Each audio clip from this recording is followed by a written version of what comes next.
Hey guys, it's Chris. Here's another video on Xserve for $25. I bought two of them. This is the second one. I got a 2.0 and a 2.26 gigahertz. This is the motherboard for the 1196 2.0. Why I have it out is it has a problem on it. One of the micro circuits here down near the processor around here has a really small component that broke. I tried soldering it and I could never get it working, so I decided I'll buy another 1196 motherboard. The problem is I never could find one for a relatively cheap price. So what I ended up doing is sit my butt down. For $13 I got a 1246 motherboard. There are some differences between the two motherboards. Mainly the where the north and south bridge controllers are. It has a larger heatsink, but other than that, the layout is almost identical. Processors are in the same location, side by side. I want to sit this one on its plastic bag. Side by side, they are almost identical. And so the game plan here was to take the 1246 and replace the busted motherboard. Now these are two socket 771 Xeon 5100 2 gigahertz. So that's out. And I removed the motherboard heat sinks prior. I did a little research. The 1246 model does use the same big old copper heat sinks as the 1196. This is a starts off with 2.8 gigahertz. What is this model? 5432 Xeons, which are 2.8 gigahertz Core 2 quads, or Core 2 duos, I'm sorry, hyper-threaded, so 4. But I upgraded for $30 to the 5472 Xeon, which is a 3 gigahertz quad core with hyperthreading, so that's pretty much 8. And this is the second one, which will also give me another 4 cores. So a total of 8 actual cores, 8 hyperthreads. In theory, 16. It does use the same power supply. It has a couple of different options than the 1196. Mainly number one is, I'll zoom in here, up here, this is the RAID controller board underneath the power management module, which you remove with a thumb screw and it slides out to the side. Then you remove this and it has pins where you will pull it towards you and then angle it up and out. And on the inside are the connectors that go to the back of the drive arrays, which give you your connection for serial ATA, Bay 1, and then Bay 2, and finally Bay 3. Now, this doesn't actually change a lot. It just uses a ribbon cable. The ribbon cable between the two are identical. However, the one change between the 1196 and the 1246 is here. This board on the 1196 is a FireWire front connection. For $2, I purchased the other board, which is USB. So I'm going to remove all the packaging I got from this from eBay, US seller, and here we go. Ooh, it is. I don't know if you'll even focus on this, but it's USB. No. Okay, so USB here. The board is the same layout. It has the same rocker design. Everything is identical.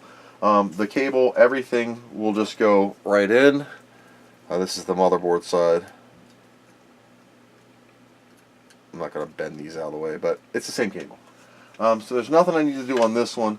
I will need to match the jumper settings to what is on the current board.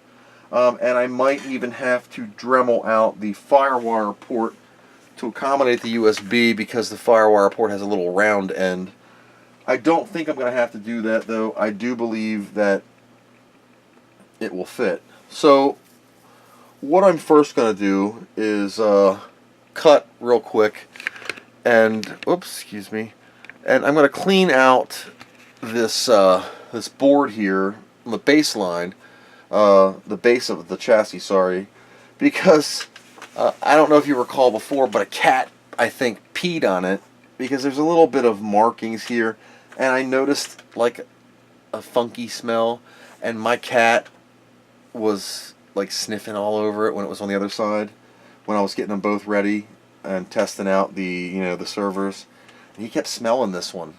Oh, I almost forgot. One other difference with the 1246 board to the 1196 board is here on these PCIX riser slots. On the 1151, the slots are really close to the back. As you can see here, the slot is really close to the back. Well, on the other one, it's back further because the motherboard connection is further back. So while these will fit, you can see there's a little bit of a gap between the edge of the motherboard and this piece. Look. So see how this just doesn't quite fit. So I did order the cards. They were $6.99. They even came with the metal pieces. You can get them just the blades and snap them into your... And all it does is move the PCI header connection back for this model motherboard. Case-wise, it is identical. So the actual, server chassis case is the same as the 1196. The power supplies are the same. The fan modules are the same. Some of the 1246 series do come with a SAS board. This is the SATA board. Drive functionality wise, I have all SATA drives anyway, so I'm glad for that. Memory, these are the DDR2 FB. These are 667s, and that's what I had in the 1196, so I just swapped the memory out. So battery is a little different on the 1196. The battery is a straight up module, and it's actually over here on this side. This is a coin battery, CR2032, that you can either, if you have a good one, or swap it out. I'm going to replace this one. I have a bunch of spares on the shelf. The cable for where the RAID controller, the power management module is up here, is the same. The only one I did notice that is different on the 1196 chassis is the optical drive. Here you can see it's flat. On this motherboard, it's actually turned this way, so the opposite of the motherboard's current direction. I am not going to replace this. I'm going to try and pull the sticky tape away if I can, get it around the fan module, and see if I can bend this. If not, I'll get a cable. They were a couple bucks. We'll see how it goes. So I'm going to get this wiped out, and I'm going to put the motherboard in. We are going to use the same MES slot. Whoops, I just dropped all my screws. We're going to use the same MES slot video card. It goes in the same exact place as the original one does. So let me get this cleaned up and find the screws that I dropped on the floor, and we'll come back to it. Here we go. Boop. With the magic of time travel, here we are. I have the processors mounted, just some RAM, 8 gigs of RAM or 4 gigs of RAM right now.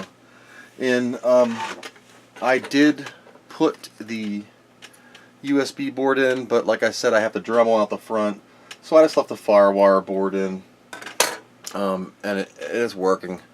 Right here, this is the optical drive, which is straight on the 1156. The 1246, it's sideways, but I just turned it, and there was enough slack and room, and when I put the fans back in, it fits. The power management distribution board went in, or the PDM or whatever it's called, and the block on top for the controller for the array, and the only thing left to do is put the heat shield on. But the 1156 has a small south bridge like like this Northbridge here, and it has this massive heatsink on the new one. So what I'm going to have to do is Dremel off this angular piece right here on the end, make a nice clean cut, buff it up, because what happens is, as you can see, it kind of hangs over, and I can't, because of this is a sealed, if this was just, it would be able to fit in between. Maybe it can. I just don't want to damage, no, it's around the edge. I don't want to damage this heat shield, so I'm going to slice this off and make sure I don't lose my screws. It has a nice easy line. I might even be able to take an X-Acto knife to it and score it and then just bend it out of the way. And that seems to be it. I have not turned it on yet. The power is on the floor. I'm not sure about this mezzanine video card, because this is the what is it, the ATI, I think it is, the ATI out of the other Xserve. I just stuck these slots in it. So the card in the mezzanine slot, I don't even have this one screwed in, is a Apple 820 2135 Alpha. It doesn't say anything of what it is. I don't know if this one works on this board. But here we go.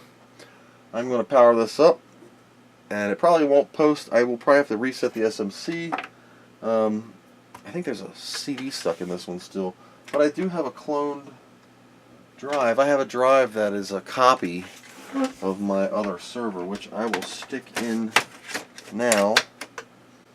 Now, I don't know if the fans are going to be on supercharged, because this has never been on before for me. So I'm going to, you can see the monitor here.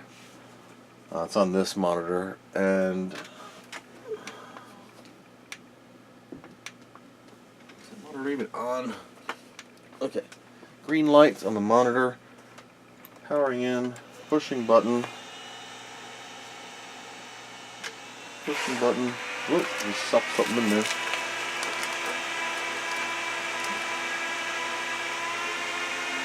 I don't know if it's going to boot. It's probably not. I'm just firing it up. It might need a battery, SMC reset. I haven't done anything. I plugged the keyboard. Whoops. I plugged the keyboard and mouse into it. It's a lot quieter than the first time I did this. Post lights are on. Nothing up here. Normally it gives me a fluff of blue, but it is working. Fans are all blowing. So that's about it. All I can get out of this thing for now. So hey, thank you guys for watching, and I'll post an update as to what I did or what I do in a couple of days, or maybe I'll just wait on editing this video, get the video card, and continue. So hey, until next time, guys, thanks for watching.